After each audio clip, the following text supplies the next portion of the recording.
Buenas, seguimos então com nossos escolhos, parte 5, Ética, Spinoza e Yoga.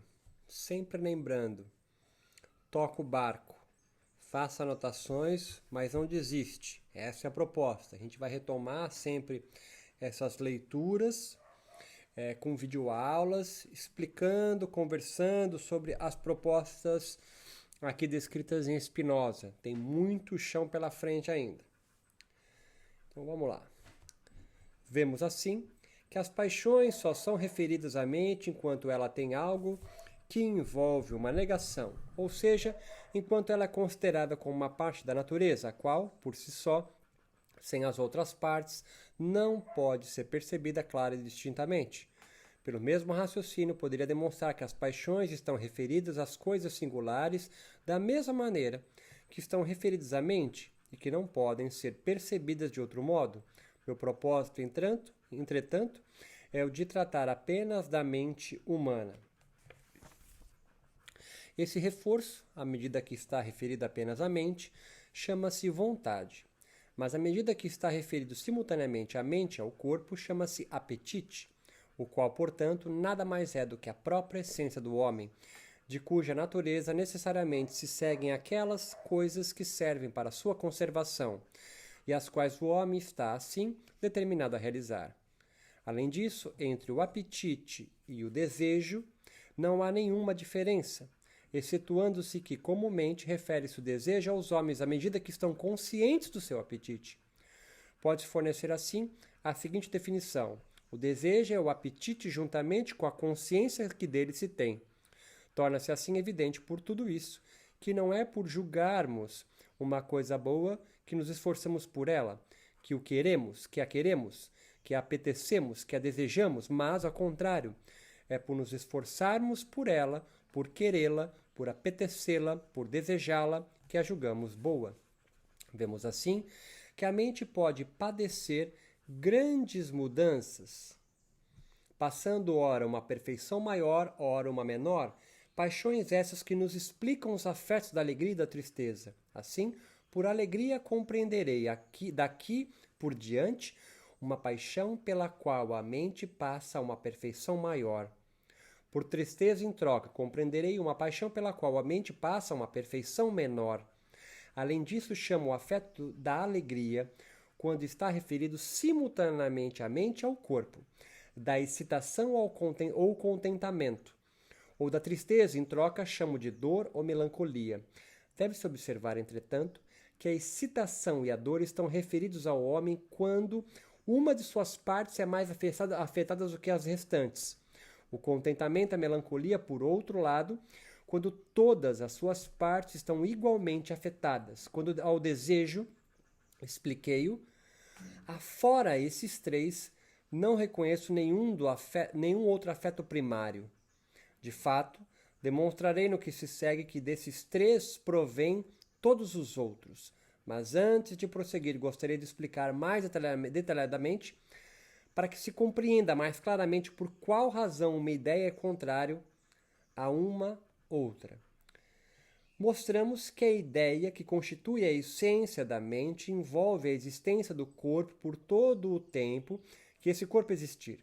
Além disso, segue-se do que demonstramos que a existência presente da nossa mente depende apenas disso, que a mente envolve a existência atual do corpo. Mostramos finalmente que a potência da mente, em virtude da qual ela imagina as coisas e delas se recorda, depende igualmente do fato de que a mente envolve a existência atual do corpo. Disso se segue que a existência presente na mente e sua potência de imaginar são eliminadas assim que a mente deixa de afirmar a existência do corpo. Mas a causa pela qual a mente deixa de afirmar essa existência do corpo não pode ser a própria mente, nem tampouco o fato de o corpo deixar de existir. Com efeito, a causa pela qual a mente afirma a existência do corpo não é o fato de o corpo ter começado a existir. Portanto, pela mesma razão, não é pelo fato de o corpo deixar de existir que ela deixa de afirmar a existência desse corpo. Isso provém, na verdade, de uma outra ideia, a qual exclui a existência presente de nosso corpo e, consequentemente, de nossa mente, e que é, portanto, o contrário à ideia que constitui a essência de nossa mente. Disso se segue que a mente evita imaginar aquelas coisas que diminuem ou refreiam a sua potência e a do corpo. Compreendemos assim como pode ocorrer que amemos ou odiemos certas coisas sem que saibamos a causa, mas apenas por simpatia, como se costuma dizer, ou por antipatia. Devem ser também mencionados aqueles objetos que nos afetam de alegria ou de tristeza simplesmente por terem algo de semelhante com os objetos que habitualmente nos afetam desses afetos. Como demonstrarei a seguinte. Sei, obviamente, que os autores que inicialmente introduziram os nomes da simpatia e antipatia queriam com eles significar certas qualidades ocultas das coisas. Creio, entretanto, que nos é permitido compreendê-los também com significado de qualidades notórias ou manifestas. O estado da mente, que provém de dois afetos contrários, é chamado de flutuação de ânimo e está por afeto, assim como a dúvida está para a imaginação. A flutuação de ânimo e a dúvida não diferem entre si a não ser por uma questão de grau. Deve-se observar que deduzir essas flutuações de ânimo de dois tipos de causas. No caso de um dos afetos em questão, de uma causa por si mesmo e no outro, de uma causa por acidente. Assim, procedi porque dessa maneira eles podiam ser mais facilmente deduzidos e não porque negue que as flutuações de ânimo provenham, na maioria das vezes, de um objeto que é a causa eficiente tanto de um quanto de outro daqueles afetos.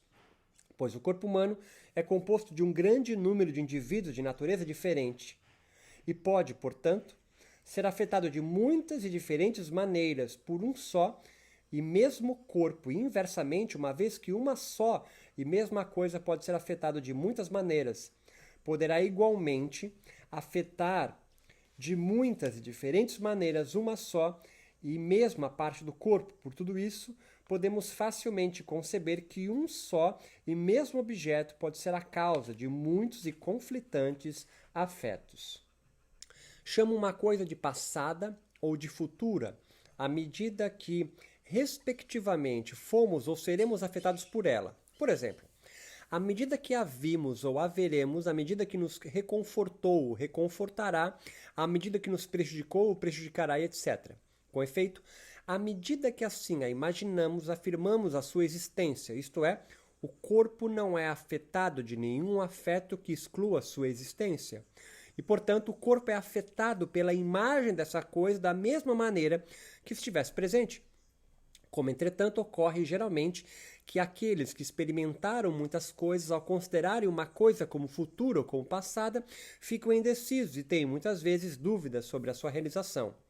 O resultado é que os afetos que provêm de imagens como essas não são tão estáveis, mas ficam geralmente perturbados pelas imagens de outras coisas, até que os homens se tornem mais seguros da realização da coisa em questão. Pelo que acaba de ser dito, compreendemos que é a esperança, o medo, a segurança, o desespero, o gáudio e a decepção. Efetivamente, a esperança nada mais é do que uma alegria instável, surgida da imagem de uma coisa futura ou passada de cuja realização temos dúvida. O medo, por outro lado, é uma tristeza instável, surgida igualmente da imagem de uma coisa duvidosa. Se desses afetos excluirmos a dúvida, a esperança torna-se segurança e o medo desespero, quer dizer, uma alegria ou uma tristeza surgida da imagem de uma coisa que temíamos ou de uma coisa que esperávamos. O gáudio, por sua vez, é uma alegria surgida na imagem de uma coisa passada de cuja realização tínhamos dúvida. Finalmente, a decepção é uma tristeza que se opõe ao gáudio.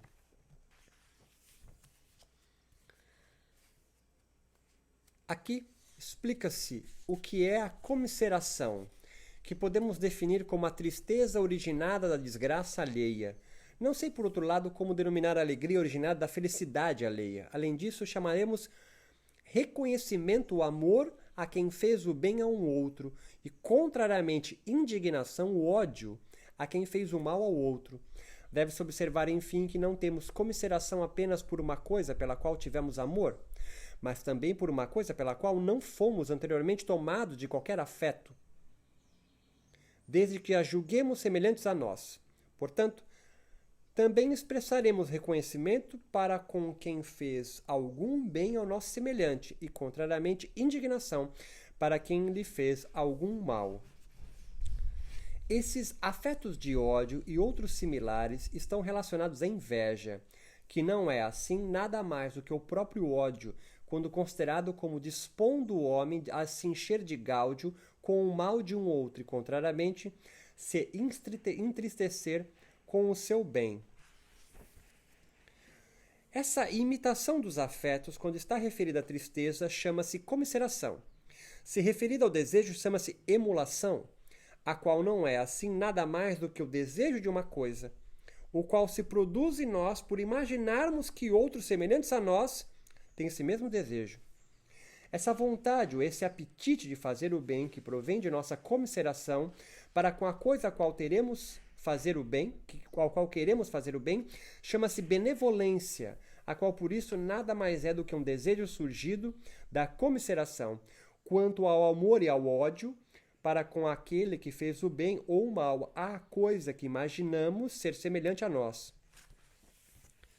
Esse esforço para fazer algo ou por deixar de fazê-lo, com o único propósito de agradar aos homens, chama-se ambição, sobretudo quando nos esforçamos por agradar ao vulgo, com tal zelo que fazemos ou deixamos de fazer certas coisas que resultem em detrimento nosso ou alheio. Se esse não for o caso, costuma-se chamá-lo de humanidade. Além disso, a alegria com que imaginamos a ação pela qual um outro se esforçou por nos agradar chamo de exultação. A tristeza com que abominamos contrariamente a ação de outro chama afronta. Como o amor é uma alegria acompanhada de uma ideia de uma causa exterior, e o ódio, uma tristeza acompanhada igualmente da ideia de uma causa exterior, essa alegria e essa tristeza serão, pois, espécies de amor e de ódio. Mas como o amor e o ódio estão referidos a objetos exteriores, designaremos os afetos por outros nomes. Chamaremos glória a alegria acompanhada da ideia de uma causa interior. E vergonha a tristeza que lhe é contrária, quer dizer, quando a alegria ou a tristeza provém do fato de o homem se julgar respectivamente louvado ou reprovado. Fora isso, chamarei satisfação consigo mesmo a alegria acompanhada da ideia de uma causa interior, e arrependimento à tristeza que lhe é contrária. Além disso, como é possível que a alegria com que alguém imagina afetar os demais seja apenas imaginária e como cada um se esforça por imaginar a respeito de si próprio tudo aquilo que imagina afetá-lo por alegria. Pode facilmente ocorrer que aquele que se gloria seja soberbo e que imagine ser agradável a todos, quando na realidade é um incômodo para todos. Vemos assim como a natureza dos homens está em geral disposta de tal maneira que eles têm comiseração pelos que vão mal e inveja pelos que vão bem, com um ódio que será tanto maior quanto mais amarem a coisa que imaginam ser objeto de desfrute de um outro. Vemos além disso que da mesma propriedade da natureza humana, da qual se segue que os homens são misericordiosos, segue-se também que eles são invejosos e ambiciosos.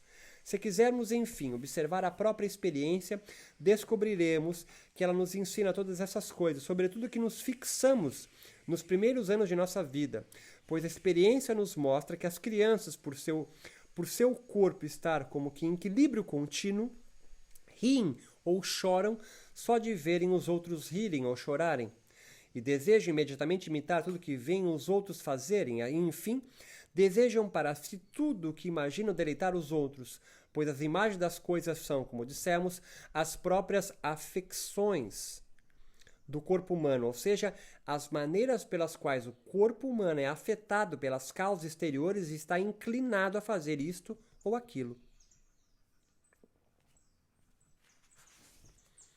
Esse ódio para com a coisa amada, reunido à inveja, chama-se ciúme, o qual, portanto, nada mais é do que uma flutuação de ânimo surgida, ao mesmo tempo do amor e do ódio, acompanhados da ideia de um outro de quem tem inveja. Além disso, esse ódio para com a coisa amada será diretamente proporcional à alegria com que o ciumento costuma ser afetado pelo amor recíproco da coisa amada para com ele, bem como o afeto de que estava afetado para com aquele que imagina estar ligado à coisa amada. Com efeito, se o odiava, odiará por isso a coisa amada, pois imagina que ela afeta de alegria aquele com quem ele odeia, e também por se ver obrigado a reunir a imagem da coisa amada à imagem daquele a quem odeia. Este último motivo tem lugar frequentemente no amor para com uma mulher, pois quem imagina que a mulher que ama se entrega a um outro não apenas se entristecerá por ter seu próprio apetite refreado, mas também a abominará por se ver obrigada a reunir a imagem da coisa amada à imagem das partes pudendas e das excreções do outro. A isso acrescenta-se, enfim, o fato de que o ciumento não é recebido pela coisa amada com o mesmo semblante que ela costumava mostrar-lhe, o que também constituirá razão para o amante se entristecer, como logo demonstrarei. Essa tristeza, à medida que se diz respeito à ausência daquilo que amamos, chama-se saudade. Por bem compreendo todo o gênero da alegria e tudo que ela conduz, especialmente aquilo que aplica uma saudade, qualquer que ela seja. Por mal, em troca, compreendo todo o gênero de tristeza e especialmente aquilo que agrava uma saudade. Com efeito, demonstramos anteriormente que não desejamos uma coisa por julgá-la boa, mas ao contrário, dizemos que é boa porque a desejamos, e consequentemente dizemos que é má a coisa que abominamos. Por isso, cada um julga ou avalia de acordo com seu afeto, o que é bom ou mal, o que lhe é melhor ou pior, e finalmente o que é o ótimo ou péssimo. Assim, o avaro julga que o ótimo é a abundância de dinheiro e o pior a sua falta. O ambicioso, por sua vez, nada inveja tanto quanto a glória e a sua falta, e nada teme quanto a vergonha. Ao invejoso, enfim, nada é tão agradável quanto a infelicidade de um outro e nada tão desagradável quanto a felicidade alheia. E assim cada um, de acordo com seu afeto, julga uma coisa como boa ou má, útil ou inútil. De resto, o afeto que deixa o homem numa situação tal que ele não quer o que quer e quer o que não quer chama-se temor, o qual, portanto, não é senão o medo, à medida que deixa o homem numa situação tal que ele evita em troca de um mal menor, o mal que julga está por vir. Mas se o mal que teme é a vergonha, então o temor chama-se pudor. Se o desejo, enfim, de evitar um mal que está por vir é refreado pelo temor de um outro mal, de maneira tal que ele não sabe qual preferir, então o medo chama-se pavor, principalmente se tanto um quanto o outro dos males temidos são dos maiores. Se imagina, entretanto, ter dado justa causa de ódio, será então afetado de vergonha, mas isso raramente ocorre. Além disso, essa reciprocidade do ódio também pode surgir porque ao ódio se segue um esforço por infligir mal àquele a quem se tem ódio. Assim, quem imagina ser odiado por alguém imaginará esse último como a causa de um mal, ou seja, de tristeza. Portanto, será afetado de tristeza ou de medo, afetos que serão acompanhados como causa da ideia daquele que lhe tem ódio, isto é, será por sua vez afetado de ódio, como assim demonstramos. O esforço por fazer o mal a quem odiamos chama-se ira, enquanto o esforço por devolver o mal que nos foi infligido chama-se vingança. Se, entretanto, o ódio prevalecer, ele se esforçará por infligir o mal àquele por quem é amado. Esse afeto chama-se crueldade. Sobretudo se julga que aquele que ama não havia apresentado nenhuma das causas costumeiras de ódio. Apesar disso, ninguém, entretanto, se esforçará por odiar uma coisa ou por ser afetado de tristeza, só por desfrutar dessa alegria maior. Isto é, ninguém desejará infligir a si mesmo um mal pela esperança de repará-lo, nem quererá ficar doente pela esperança de ficar curado, pois cada um se esforçará sempre por conservar seu ser e por afastar, tanto quanto pode, a tristeza. Entretanto, se contrariamente fosse possível conceber um homem que desejasse odiar alguém só para ser, depois, tomado de um amor maior por ele, então iria desejar sempre odiá-lo. Pois quanto maior tiver sido o ódio, tanto maior será o amor. Consequentemente, ele desejaria sempre que o ódio aumentasse cada vez mais, e pela mesma razão o homem se esforçaria por ficar cada vez mais doente, só para desfrutar depois de uma alegria maior por recuperar a saúde. Ele se esforçaria assim por estar sempre doente, o que é um absurdo. Assim, pode também ser demonstrado com efeito cada vez que nos recordamos de uma coisa, ainda que ela não existe em ato, nós a consideramos, entretanto, como presente, e o corpo é afetado da mesma maneira. Consequentemente, à medida que a recordação da coisa continua forte, o homem é determinado a considerá-la com tristeza. Essa determinação, enquanto ainda dura a imagem da coisa, é refreada, mas não suprimida, pela recordação das coisas que excluem a existência daquela primeira. Portanto, o homem só se alegra à medida que essa determinação é refreada, o que faz com que essa alegria que provém do mal sofrido pela coisa que odiamos se repita cada vez que dela nos recordamos. Pois, como dissemos, quando a imagem dessa coisa é reavivada, uma vez que envolve a sua existência, ela determina o homem a considerá-la como a mesma tristeza com que estava habituado quando ela existia. Mas como há a imagem dessa coisa, ela associa outras que excluem sua existência. Essa determinação em direção à tristeza é imediatamente refreada, e o homem alegra-se novamente, o que ocorre cada vez que o processo se repete. É por essa mesma causa que os homens se alegram cada vez que se recordam de um mal já passado, ou se enchem de gáudio ao falar dos perigos que se salvaram, pois quando imaginam algum perigo, consideram-no como ainda por vir, estão determinados a temê-lo. Mas essa determinação é novamente refreada pela ideia de salvação que associaram à de perigo quando dele se livraram, ideia que os torna novamente seguros e, portanto, alegram-se novamente.